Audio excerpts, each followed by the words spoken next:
Customs আর এনবিআরের বিরুদ্ধে হয়রানির অভিযোগ করলেন গার্মেন্টস মালিকরা। এতে আমদানি রপ্তানি বাধাগ্রস্ত হচ্ছে বলে জানান বিজিএমইএর সভাপতি এস.এম. মান্নান কোচি।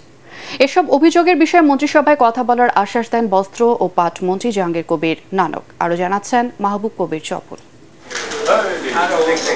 বস্ত্র ও পাট মন্ত্রী জাহাঙ্গীর কবির নানকের সাথে সচিবালয়ে সৌজন্য সাক্ষাৎ করেন বিজিএমইএর সদ্য নির্বাচিত সদস্যরা।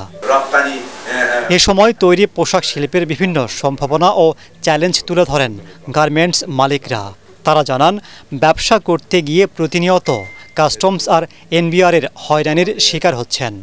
বিষয়টি নিয়ে ঊর্ধ্বতনদের সাথে কথা বলেও কোনো প্রতিকার পাচ্ছেন না। আমদানি রপ্তানিতে বিভিন্নভাবে হয়রানি করা হয়, এতে করে আজকে আমাদের নির্দিষ্ট সময়ে আমরা কিন্তু আমাদের মাল ইম্পোর্টও করতে পারছি না, রপ্তানিও করতে পারছি না। এদেশের আইন মেনে ব্যবসা করতে চাই, আইন যেন এই শিল্পের জন্য হয়, এদেশের মানুষের জন্য হয়, আইন যেন ওই যারা হয়রানিকারক তাদের জন্য তারা যেন ব্যবহার করতে না, অপব্যবহার না করে, এটাই আপনাদের জন্য। বস্ত্র ও পাট মন্ত্রী বলেন, এসব বিষয়ে শুধু দেশে নয়, প্রবাসী ব্যবসায়ীরাও অভিযোগ করেছেন। হয়রানি বন্ধ করতে মন্ত্রিসভার বৈঠকে প্রধানমন্ত্রীর দৃষ্টি আকর্ষণের আশ্বাস দেন তিনি। কোরিয়ার মাননীয় রাষ্ট্রদূত এসেছিলেন, তিনিও কিন্তু এনবিআর সম্পর্কে এবং কাস্টমসের হয়রানি নিয়ে কথা বলেছেন। এছাড়াও আমি সাংবাদিকরা রয়েছে, আমি অনেক কথা বলতে পারবো না।